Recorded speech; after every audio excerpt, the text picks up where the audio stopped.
믿음 붙잡고 주님을 향하여 나아가는 저와 여러분 되시기를 바랍니다. 귀한 찬양 감사합니다. 오늘은 8월 13일입니다. 8월 두 번째 주일인데 한국교회는 8월 두 번째 주일을 광복절 기념주일로 지킵니다. 올해가 광복 78주년 되는 해입니다. 130년 전 구한말의 조선은 캄캄한 어둠에 쌓여 있었습니다.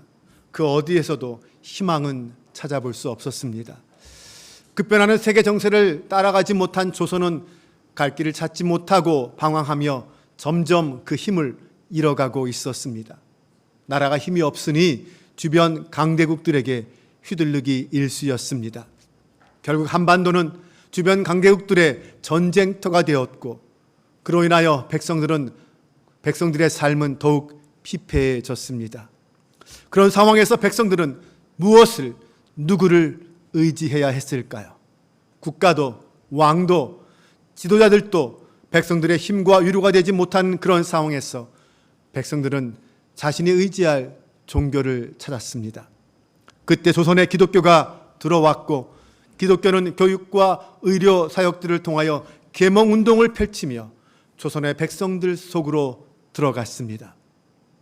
선교사들의 지도를 받은 사람들은 다른 백성들보다 먼저 깨어 일어나 민족의 지도자가 되었고 민족의 나아갈 길을 찾기 시작했습니다. 한일합방 이후에 모두가 절망하고 있을 때에 그 캄캄한 어둠 속에서 십자가라는 생명의 빛을 발견한 조선의 기독교인들은 하나님 나라의 소망을 붙잡고 인내하며 견뎌냈습니다. 뿐만 아니라 조선의 독립과 민족의 부흥을 위해 내가 무엇을 해야 할지 찾았고 자신의 몸과 마음을 헌신했습니다. 그리고 마침내 1919년 3월 1일 3.1 만세 운동이 일어났습니다.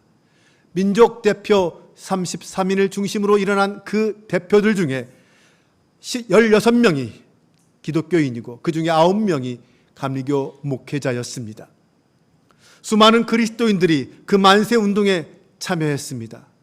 그렇게 기독교는 민족의 독립을 위해 앞장서서 헌신했고 백성의 아픔과 눈물을 어루만지며 백성들 속으로 들어가 그들을 섬겼습니다. 기독교가 이렇게 어두웠던 구한말과 일제강점기에 백성들의 희망과 빛이 되었습니다. 세상을 이분법적으로 둘로 나누면 어둠과 빛으로 나눌 수 있습니다. 어둠은 차분하고 고요합니다. 반면에 좀 칙칙하고 캄캄하기도 합니다. 때로는 그 어둠이 편안함과 심오함을 가져다 주기도 하지만 두려움과 공포의 대상이 되기도 합니다. 어둠이 가진 부정적인 능력은 주변의 모든 것을 어둡게 만드는 마력이 있다는 것입니다. 예컨대 어둠 속에 오래 있다 보면 우리의 마음도 점점 어두워지고 우울감에 빠지게 됩니다. 물리적인 어둠이 마음속으로 파고 들어와서 우리 마음속을 부정적인 어둠으로 만들어버리는 것입니다. 반면에 빛은 맑고 밝습니다. 빛은 우리 마음에 기쁨과 유쾌함을 가져다 줍니다. 우리가 알듯이 따스한 햇빛은 우리 몸에 비타민 D를 만들어서 우리의 몸과 마음을 건강하게 만들어줍니다. 그런 의미에서 햇빛은 하나님이 우리 인간에게 주신 가장 위대한 선물 중에 하나라고 말할 수 있습니다. 때문에 사람들은 어둠보다는 빛을 더 좋아합니다. 그런데 인간의 내면 속에는 스스로 어둠을 찾는 본성이 있는 것 같습니다. 물론 사람에 따라 조금씩 다를 수는 있겠지만 대부분의 사람들은 어두운 색을 더 좋아합니다. 혹 여러분이 가지고 있는 옷들 중에서 검정색 계통이 더 많지 않습니까? 우리 집을 보더라도 검정색 계통의 옷들이 훨씬 더 많습니다. 우리는 나 자신도 모르는 사이에 남들에게 잘 눈에 띄기 싫어하고 숨어 있는 걸 좋아합니다. 많은 사람들이 그런 습관적 본성을 갖고 있습니다. 그럼 이 땅에 존재하는 어둠과 빛, 그것들은 맨 처음 어떻게 시작되었습니까? 창세기 1장을 보면 하나님께서 세상을 맨 처음 만드실 때 하신 말씀이 빛이 있으라 였습니다. 이 세상은 그 빛으로부터 존재하게 된 것입니다. 그러나 그와 동시에 빛이 창조되는 순간 어둠도 함께 창조되었습니다. 하나님은 빛을 낮이라 부르시고 어둠을 밤이라 부르셨습니다. 그렇게 하나님의 창조는 저녁이 되고 아침이 되니라며 6번 반복된 후에 7째 날에 안식함으로 완성되었습니다. 빛과 어둠은 그렇게 이 세상에 자리 잡기 시작했습니다. 어둠의 긍정적인 측면을 보면 어둠은 쉼과 안식의 시간입니다.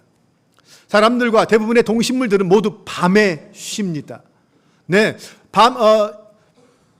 어두운 밤, 이 어두운 밤이 있어야 우리는 쉼을 가질 수 있고, 그리고 만물은 건강할 수 있습니다. 그런 의미에서 어둠은 반드시 필요한 것이다라고 할 수 있을 것입니다. 하지만 이 어둠이 안식이라는 그 창조의 고유의 의미를 떠나서 자기 마음대로 활개를 치기 시작하면 문제가 발생하기 시작합니다. 그때 그 어둠의 근원에는 늘 사탄이 있기 마련입니다. 다툼과 갈등 속에서 어둠은 그 음흉함을 드러냅니다. 그런 어둠은 사람들로 하여금 자신만을 드러내고 다른 사람을 무시하게 만드는 그런 일이 발생하게 됩니다. 사람들은 어둠과 빛을 이분법적으로 나누면서 자신을 빛으로 합리화하고 다른 사람은 어둠으로 매도하는 것을 좋아합니다. 그런데 이러한 논리는 대부분 이 강자에게서 나옵니다. 강자는 빛을 두루뭉실하게 자기에게 맞게 해석하고 어둠을 포괄적으로 다른 사람에게 적용하면서 세상은 이렇게 돌아가야 한다라고 주장합니다. 인간의 세속사는 이렇게 다양한 방법으로 하나님의 구속사에 대항하면서 하나님께 대한 순종을 거부합니다. 그렇게 이기적으로 인간은 자신의 욕망을 채우며 이 땅을 이끌어 왔습니다. 그러나 하나님의 구속사는, 인간의 세속사는 그렇게 흘러갔음에도 하나님의 구속사는 이 우주 속에 있는 모든 것, 심지어 어둠까지도 포함하고 정의와 불의, 선과 악을 다 포용합니다. 그 정점에는 바로 십자가가 있습니다. 십자가 사건은 빛으로 오신 주님이 어둠을 품은 사건입니다. 빛이요 의인이신 예수님이 어둠이요 죄인인 인간을 용서하고 사랑하시기 위해서 그 어둠 속으로 들어오신 사건이 바로 십자가입니다. 그리고 끝내는 어둠을 빛으로 변화시킨 사건입니다. 예수님은 요한이 잡히셨다는 소식을 듣고 갈릴리로 물러가셨습니다. 그러면 이 물러가셨다라는 표현은 어떤 의미일까요? 이보 전진을 위해서 일보 후퇴하신 것을 말하는 것일까요? 예수님은 본래 나사렛에 사셨습니다. 그런데 그 나사렛을 떠나 가버나움으로 거처를 옮기셨습니다. 나사렛이나 가버나움이나 모두 갈릴리 땅입니다. 그럼 이 갈릴리에서 갈릴리로 이동하셨는데 왜 굳이 물러가셨다라는 표현을 쓴 것일까요? 이 물러가셨다라는 표현은 구속사적인 언어입니다. 예언의 성취를 의미하는 말입니다. 가버나움은 스불론과 납달리 지경 해변에 위치하고 있습니다. 주님이 그곳에 가신 이유는 이사야서의 예언의 말씀을 성취시키기 위해서였습니다. 이사야 9장 1, 2절은 이렇게 말합니다. 전에 고통받던 자들에게는 흑암이 없으리로다. 옛적에는 여호와께서 스불론 땅과 납달리 땅이 멸시를 당하게 하셨더니 후에는 해변길과 요단 저쪽 이방의 갈릴리를 영화롭게 하셨느니라. 흑암에 행하던 백성이 큰 빛을 보고 사망의 그늘질 땅에 거주하던 자에게 빛이 비치도다. 예수님은 바로 이 이사야서의 말씀을 성취하시기 위해서 물러가셨습니다. 멸시당하던 땅을 영화롭게 하고 흑암에 행하던 백성들과 사망의 그림자가 드리운 그 사람들에게 빛을 비추시기 위해서 예수님은 물러가셨습니다. 왜냐하면 예수님이 바로 빛이시기 때문입니다. 그 어두움의 땅에, 그 희망이 없는 땅에 빛이신 예수님이 들어가신 것입니다. 나사렛을 떠나서 가버나움으로 가셨을 때 세상에는 찬란한 그 빛이 드디어 임하기 시작했습니다. 어둠에 갇혀있던 사람에게 참된 생명의 빛이 비추기 시작한 것입니다. 사실 하늘에 있는 빛은 창조 이후에 변함없이 이 땅을 비추고 있습니다. 그러나 그 물리적인 빛이 죽은 우리의 생명을 살릴 수는 없습니다. 중요한 건 빛으로 오신 그분을 받아들이느냐 받아들이지 않느냐입니다. 사람의 마음이 중요합니다. 여러분, 환경은 우리의 삶을 지배합니다. 때문에 자칫하면 우리는 환경에 휘둘리는 인생이 될 수 있습니다. 하지만 그것을 극복하는 것이 있습니다. 바로 신앙입니다. 그러면 그 신앙이 환경을 지배합니까? 그것은 아닙니다. 현실적으로 우리의 신앙이 항상 환경을 지배하는 것은 아닙니다. 살다 보면 우리의 신앙조차도 환경에 휘둘릴 때가 있습니다. 그 환경이 고난이나 박해로 다가오면 더욱 그런 모습이 드러나게 됩니다. 예수님이 가버나움으로 가셨다고 해서 그곳에 있는 모든 사람들에게 다 빛이 비추어진 것은 아닐 것입니다. 예수님을 빛으로 인정하고 그 예수 그리스도를 영접하고 그 예수 그리스도에게 소망을 두는 사람에게만 빛이 비칠 수 있습니다. 예수님을 자신의 환경으로 삼을 때 우리는 비로소 그 예수님으로부터 빛을 발견할 수 있습니다. 나라가 해방되었다고 해서 그 나라의 모든 백성들에게 다 해방의 빛이 임한 것은 아닙니다. 두터운 어둠에 갇혀있던 사람에게 해방은 잠깐의 위로는 될 수 있지만 영원한 위로, 영원한 기쁨은 되지 못합니다. 주님을 향하여 그 마음을 활짝 열지 못하고 여전히 어둠 가운데 머물러 있다면 해방은 그에게 잠깐의 기쁨밖에 될 수 없을 것입니다. 나에게 비추는 빛, 그 빛을 향하여 내 마음의 문을 활짝 열고 내 안에 있는 그 어두움을 완전히 몰아낼 때 우리는 비로소 빛 가운데 거할 수 있는 것입니다. 이 세상에 나타나는 어둠의 싸움, 어둠과의 싸움은 과거 일제강점기 때뿐만 아니라 지금도 여전히 일어나고 있는 현실입니다.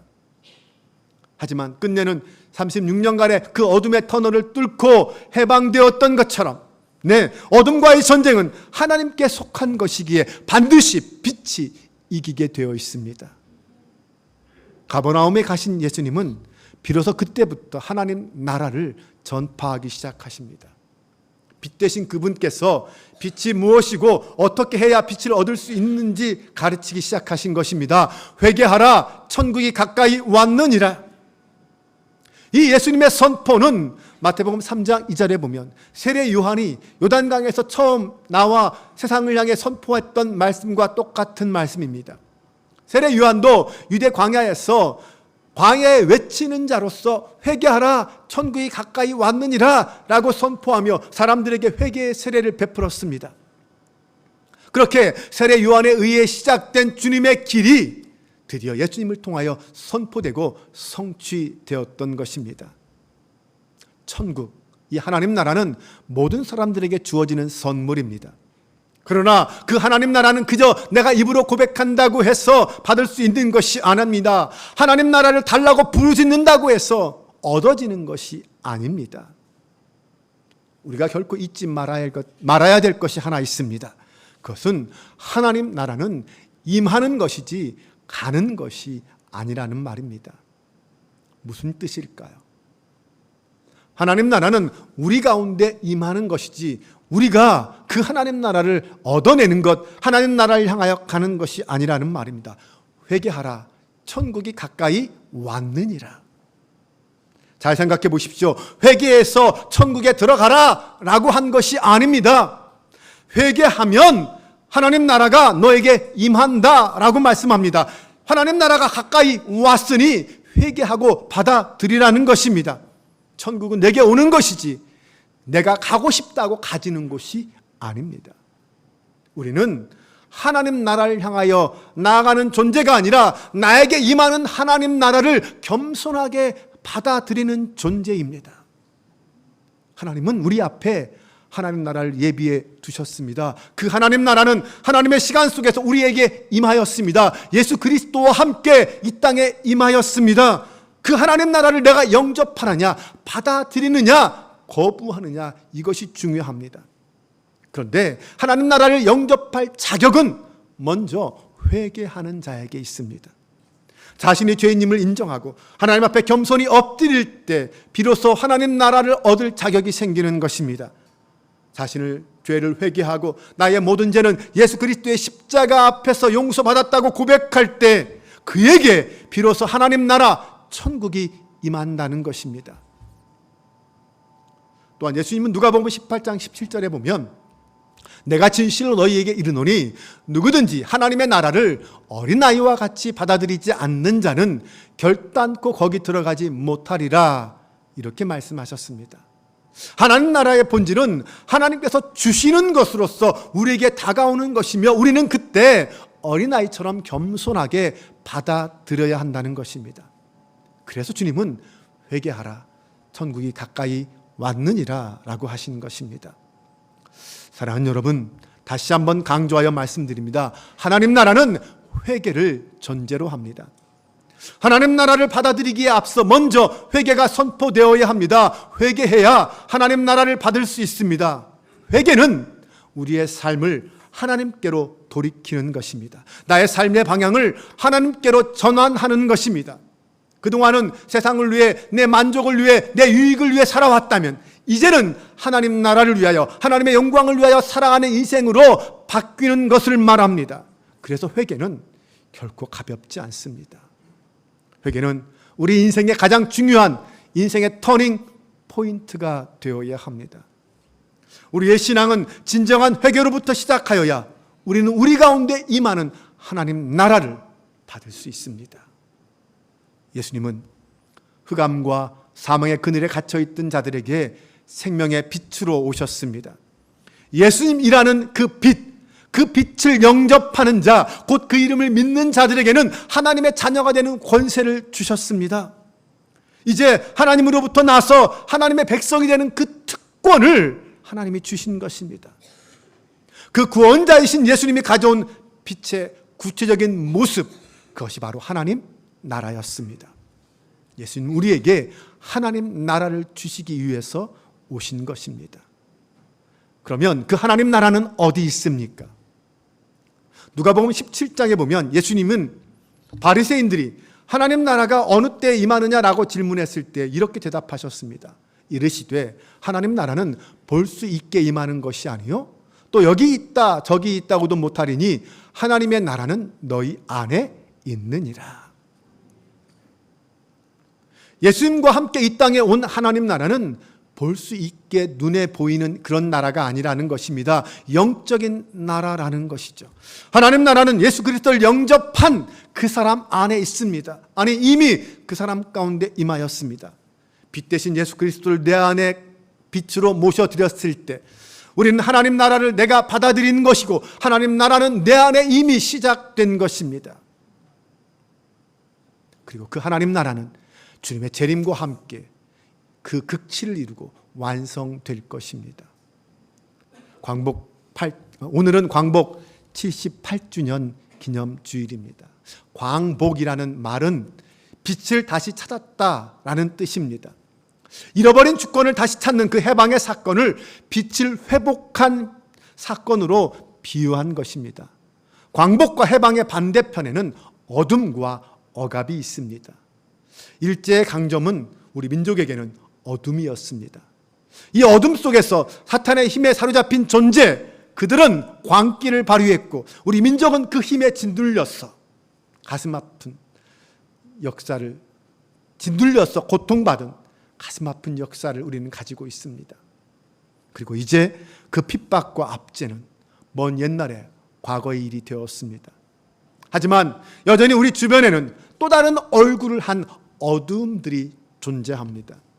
어둠은 그 얼굴만 바꿀 뿐 언제든지 우리 삶 속에 등장해서 우리를 미혹하고 우리를 억압하고 호시탐탐 우리를 지배하려고 합니다. 어둠은 때때로는 갈등과 혼돈의 모습으로 대립과 폭력의 모습으로 바꾸어 가면서 우리의 삶을 짓누리려고 합니다. 이 어둠의 현실 속에서 우리는 좌충우돌하면서 갈피를 못 잡고 방황하고 있습니다. 이것이 우리의 현실입니다. 어떻게 이 어둠의 현실에서 우리는 벗어날 수 있을까요? 8.15 광복절이 우리 민족의 해방절이라면 우리가 회개하고 예수 그리스도를 영접하는 날은 우리 영혼의 해방절입니다. 그리스도인으로 살면서 이 자유와 행복을 누리지 못한다면, 그렇게 산다면 정말 억울한 일이고 안타까운 일입니다. 느헤미야 1장을 보면 느헤미야가 예루살렘에서 다녀온 형제들에 의해서 지금 예루살렘의 상황이 어떤 것인지 그 소식을 듣습니다. 예루살렘이 큰 환난을 당하고 있고 능욕을 받고 성도 허물어지고 성문도 불탔다라는 소식을 듣습니다. 그 소식을 듣고는 느헤미야는 앉아서 슬피 울며 수일 동안 하나님께 금식하며 기도했습니다.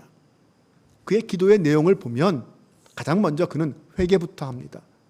이제 종이 주의 종들인 이스라엘 자손을 위하여 주야로 기도하오며 우리 이스라엘 자손이 주께 범죄한 죄들을 자복하오니 주는 귀를 기울이시며 눈을 여시사 종의 기도를 들으시옵소서. 나와 내 아버지의 집이 범죄하여 주를 향하여 크게 악을 행하여 주께서 주의 종 모세에게 명령하신 계명과 율례와 규례를 지키지 아니하였나이다. 지금 느헤미야는 자기 민족의 죄, 나의 죄, 우리 집안의 죄, 하나님 앞에 그 모든 죄들을 고백하며 하나님, 제가 잘못했습니다. 우리의 죄가 이런 죄입니다 라고 고백하면서 하나님 앞에 기도하고 있습니다. 그리고 나서는 하나님을 철저하게 신뢰하며 의지하여 그 죄악에 대한 하나님의 긍휼하심을 구하고 있습니다. 그는 하나님의 은혜와 언약을 믿었습니다. 하나님이 나의 기도에, 나의 죄의 고백에 응답하시고 용서해 주시고 새로운 소명의 길을 허락해 주실 것을 믿었습니다. 그래서 느헤미야는 그 다음에 죽음을 무릅쓰고 왕 앞에 나아가서 자신의 기도의 제목을 이야기했습니다. 그렇게 해서 결국 그는 왕의 조서를 받게 되고 예루살렘으로 돌아가서 성벽을 재건하는 놀라운 역사를 이룹니다. 하나님께서 느헤미야의 기도를 들어주신 것입니다. 하나님은 이스라엘 민족의 해방뿐만 아니라 느헤미야의 마음의 아픔과 고통도 해방시켜 주셨습니다. 그렇게 한 사람의 기도와 회개를 통하여 민족과 나라를 살리는 역사가 일어난 것입니다. 여러분, 오늘날도 마찬가지입니다. 오늘날도 하나님은 한 사람의 회개를 기다리십니다. 나의 회개와 기도가 우리 가정을 살리고 교회를 살리고 민족을 살리고 회복시킬 수 있습니다. 이것이 하나님이 역사하시는 방법입니다. 사랑하는 여러분, 세상 속에 빠져 살면 사탄이 주는 악한 영향력에서 벗어날 수 없습니다. 날마다 방황하고 절망하며 살아가게 될 것입니다. 아니면 결국 악한 욕망에 사로잡혀서 하나님과 이웃을 외면한 채 살아가게 될 것입니다. 예수님은 그렇게 방황하며 살아가는 우리에게 구원의 빛을 비추시기 위해서 우리 가운데 다가오셨고 우리를 부르셨습니다. 우리의 마음의 문을 두드리셨습니다. 죄인된 우리가 빛된 삶을 살아가기 위해서, 살아가도록 하시기 위해서 하나님 나라를 우리에게 선물로 주셨습니다. 그 하나님 나라를 선물로 받기 위한 전제 조건이 회개라고 했습니다. 그 회개는 개인과 나라의 온갖 수치와 비겁함을 낱낱이 털어낼 수 있습니다. 회개는 우리 안에 있는 어둠을 몰아내고 소망의 빛을 비추게 합니다. 참된 회개를 통하여 예수 그리스도를 내 마음에 모시고 주님으로부터 비추어지는 그 빛 가운데 거하며 살아가는 저와 여러분 되시기를 바랍니다. 그때 우리는 진정한 해방과 기쁨을 누릴 수 있습니다. 죄와 어둠에 묶여있던 우리의 영혼이 회복되고 해방되는 그 은혜를 누리게 될 것입니다. 사랑하는 성도 여러분, 오직 예수 그리스도 안에서 참된 자유와 기쁨과 해방을 누리는 저 여러분 되시기를 주님의 이름으로 축원합니다. 우리 함께 이 시간 찬양하며 하나님 앞에 나아가길 원합니다. 주님, 당신은 사랑의 빛, 어둠 가운데 비추소서. 어둠에 매몰되어 어둠 속에 살고 있던 우리 가운데 빛 되신 주님이 임하였습니다. 그 주님을 영접하고 받아들이는 자에게 빛 가운데 사는 삶이 허락되고 하나님 나라가 임함을 고백합니다. 주님, 당신은 사랑의 빛, 어둠 가운데 비추소서. 세상의 빛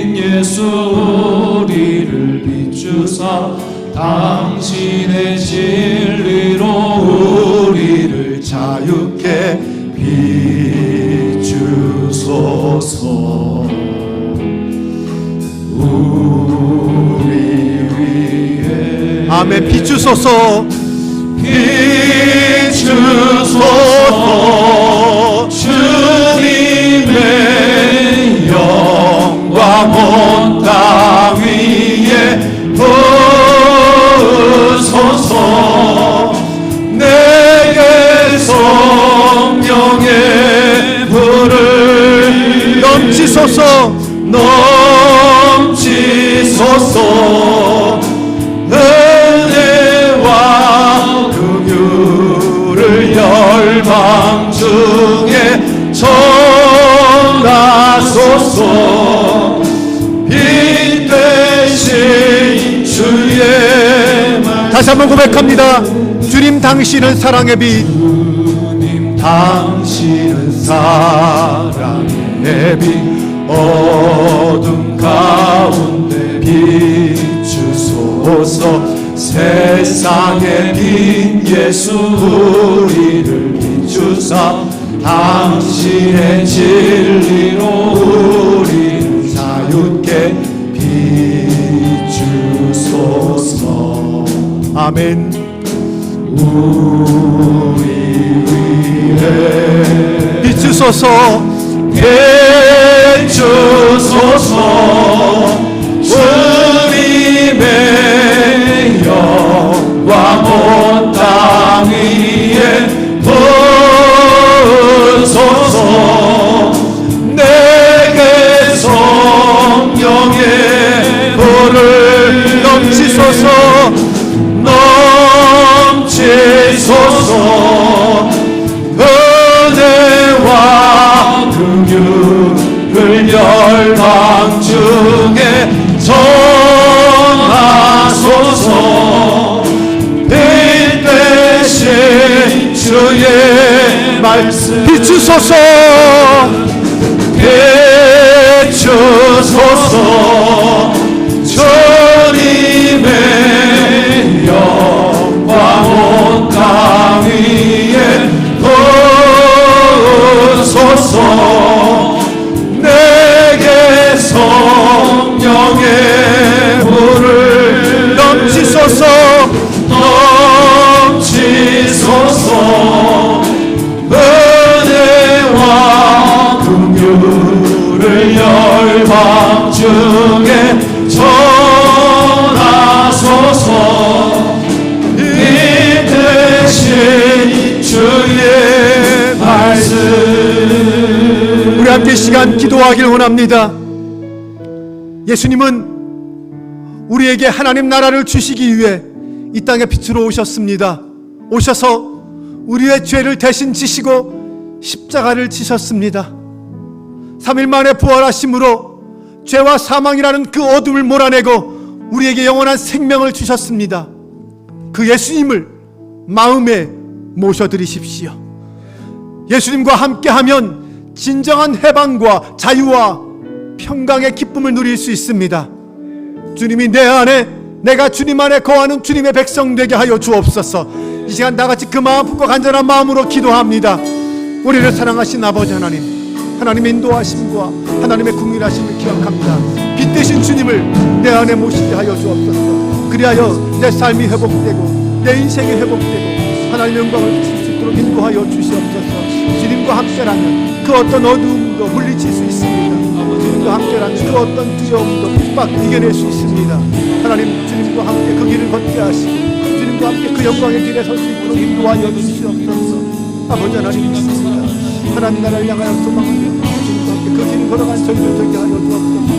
하나님의 거룩한 뜻을 이루며 하나님의 의왕을 위해 헌신한 저희 백성 될 수 있도록 인도하여 주시옵소서. 성령 하나님 함께하여 주옵소서. 하나님의 영광을 위해서 갈대들에서 인도하여 주시옵소서. 하나님의 은혜 안에 거하는 저희 백성들 되게 하여 주시옵소서. 주님 살아계신 하나님을 만나고 체험하는 저희들 모두가 되게 하여 주시옵소서. 아버지 하나님, 어둠으로 가득했던 130년의 조선 땅에 예수 그리스도의 구원과 생명의 빛을 비추어 주셔서 절망하지 않고 소망 중에 기도하며 민족과 나라의 해방을 위해 헌신하게 하신 그 주님의 은혜 감사합니다. 우리 민족의 믿음의 선진들이 오직 예수 그리스도를 소망 삼고 하나님 나라를 위해 헌신했던 것처럼 오늘 우리도 주님만을 바라며 주님의 영광을 이 땅에 드러내기 위해 믿음으로 살아가는 성도들 되게 하여 주옵소서. 무엇보다 먼저 우리 안에 있는 불순종과 미움과 악한 욕심의 죄악들을 제거하여 주옵소서. 우리 안에 하나님 나라가 세워지는 것을 가로막는 악한 죄의 습관들을 무너뜨리고 주님으로 내 인생의 소망 삼고 날마다 기쁨과 감사함으로 살아가기를 원합니다. 빛 대신 주님과 함께 어둠으로 가득한 세상을 변화시키며 하나님 나라를 세워가는 그 일에 헌신하길 소망합니다. 오늘 우리 한빛교회를 하나님의 도구로 사용하여 주옵소서.